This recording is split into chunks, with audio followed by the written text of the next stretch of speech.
The show where there are no penalties, nothing is offside, and everything is fair game. This is The Gloves Are Off.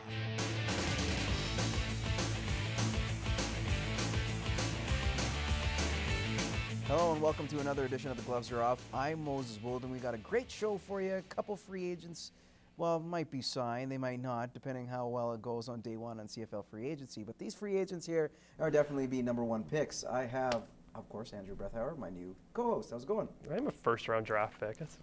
I'm doing great. How are you? Not too bad, my friend. Not too bad. And we're pleased to have Darren Pawsey, who's no stranger to football. Of course, you're a minor football coach here in the border city. You've done various things with high schools. You've done things with Red Dogs, midget football.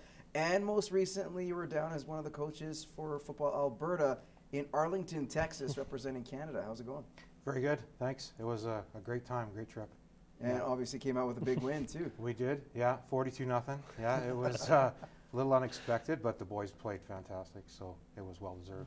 Well, maybe you should be coaching in the next ranks and see what happens, because definitely that was an impressive job by you and the rest of the staff coming from Football Alberta. We'll kick off with CFL free agency and talk about several names out there. Kendra Lawrence being one of them, the running back for the Edmonton Eskimos. We were talking about Barnes, of course, out of Toronto. There are a lot of guys out there that you probably thought would be signed but are still available. If there's one player on the list of free agents out there, who would have the most, I guess, immediate impact for their club, whoever they sign with? I think Jason Barnes is the guy that I would pick off that list just because of the offensive threat that he adds to your team.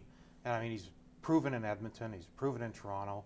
I know he was with Ricky Ray in both places, but I think it wouldn't matter what quarterback's throwing the ball out there. Jason Barnes would be an offensive weapon that you definitely would want on your team. So I'm going with Ernest Jackson. I think out of BC, 800 yards, player of the month in October. I think, in the throwing type league that's a guy, deep threat. If you want that kind of guy to the slot as well, he's a player. I think projected at 5 right now, the highest rank, but I think he's a guy that I would definitely single on if I was any kind of team. You guys are sticking with offense. Is there a defensive player, or are you just saying offense is what rules the CFL? Well, I think as far as an immediate impact, I think it's the offensive players, but there's some pretty darn good defensive players on that list too. So, it kind of depends on what your team is needing, right?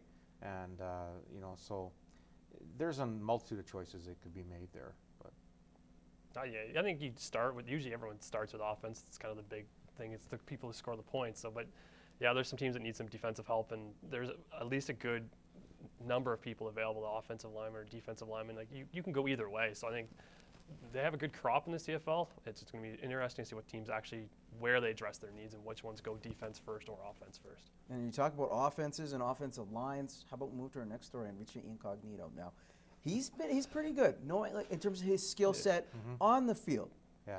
I know between whistles is considered a dirty player, or outside whistles. And personally, of course, what happened with him in Miami and his teammate out there that blew up all of last season. Now, he was eligible to play in 2014. Nobody signed him. Finally, you had the Buffalo Bills and head coach Rex Ryan, the newly minted head coach, say, you know what, we want to build a bully. Well, it certainly sounds like he has. Can Incognito have an immediate impact with his team in Buffalo? I think he will. I don't think that that's the right choice of player that Buffalo needs, but I think he will have an immediate impact because Buffalo is in a bad situation, especially at that guard position on the offensive line. Their big money guy, Chris Williams, I think, he was hurt all year last year, and the two guys that filled in for him didn't really do much, and so I think that Incognito would come in there and do a good job, but I'm not sure that's the way that I would go if I was a head coach. But good move for the Bills. It is if he plays, and that's the key. It's playing and not getting into extracurricular activities as he's always used to. I think you have to keep him on a short leash. You're a coach, you know this. If you have a player come in there, he can wreck a team and just take out everything. So you have to keep him on that extremely short leash. Like one mistake, you're done. I think especially what he's did in Miami, you have to have him on that such a short leash. You need him to play football, not be messing around with his teammates and causing problems, because the Bills are already a problem as it is. You don't need adding more onto a team that's already struggling. He had history in St. Louis too. right? Everybody Didn't even sign as a rookie. Right, everybody forgets that, And right? NCAA as well. St. Louis Rams, and he kind of wore his welcome out there, went to Miami, got into trouble there, now he's back in Buffalo. So it's going to be interesting to see what happens there as far as off the field stuff. I think on the field he'll be fine, though. All right, guys. Well, how about this? Moving on to hockey, a little bit closer to home, the Lloydminster Bobcats, a team that has seen its fair share of ups and downs the second half of the season. And with 6 games to go, 4 of those games against opposition they'll likely see in the playoffs, whether it be in the first, second, or possibly third round if they go that far. I'm talking about Spruce Grove, Whitecourt, and of course they have a back-to-back final road games of the season to end the regular season against Fort Mac. So you look at those 4 teams and the position they are. Do you think that they can compete in the AJHL North come March? You know, I think they're going to have trouble against Spruce Grove. Everybody's having trouble against Spruce Grove. They're a powerhouse, but I think the Bobcats they were an overtime loss, I believe, with Whitecourt just recently, right? Not that long ago, and so I think they're competitive there, and same with Fort McMurray. So I think they're going to do fine. It's just you know, how that all ends up in the end of the season. I'm not sure, but they're sitting second now, I believe, in the Second, standings. about 4 points up on Fort McMurray. Yeah, so I think they'll be all right. I think they'll finish off strong. It's kind of like you said. This is possibly how their playoffs are going to run. Like they might face Whitecourt in the first round, Fort in the second round, Spruce Grove if they make it in the third round. They haven't been playing great hockey. They really haven't, though. They're not scoring the goals. Like, let's take out that 9-0 shellacking they put on Canmore. They haven't been playing. They haven't been scoring. They're not playing desperate enough that what they should be. They're 6 games out from playoffs, and they're not playing the type of hockey that playoff teams should be playing. So I think in the next 4 to 6 games, like, you're going to see if this is a actual team that can make a run at a long-distance playoff run, or is it going to be a one-and-done team? All right, well, let's move on to the National Hockey League and talk about a player that might be done with his club, Winnipeg Jets, Evander Kane. Now, you look at the debacle that's happened over here. You look at his situation with the players. Instead of talking to him, they threw his track jacket in the shower.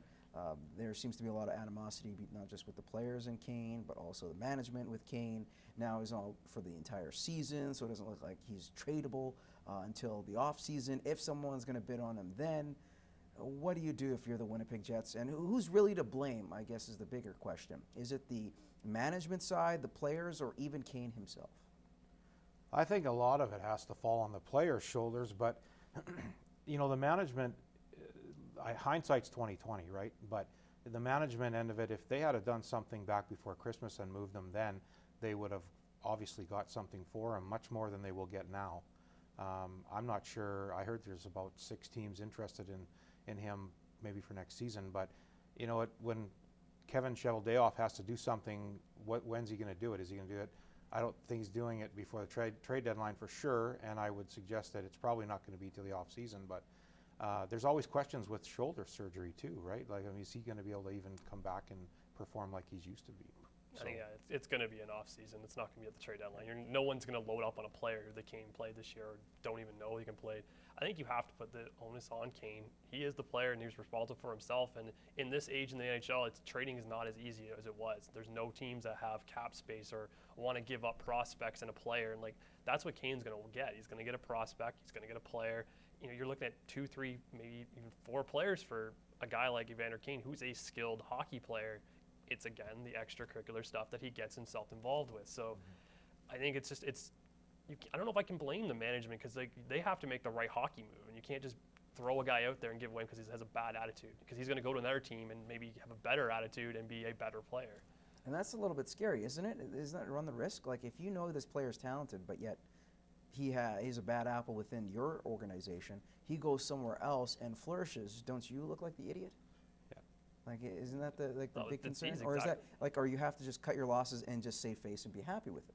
I don't think you can cut your losses. Like, we're talking millions of dollars, and you've sunk a lot of money into this player, and you can't just cut your losses and say, okay, well, like, especially in a team like Winnipeg when they're not making the playoffs. So, you know, this is a team that wants to win, wants to build up a playoff team, and you can't do that by just cutting your losses and trading away. It'd be like saying, if we look at Edmonton, trading away their best players, and we're just cutting our losses. It wasn't working for us. Well, it hasn't been working, so you have to start making it work. If trading him out and getting a better players, that's the way you make it work. We're going to take a timeout, and when we return, we're going to keep continuing on the hot topics, including Don Cherry and his latest remarks from Saturday. Stay tuned.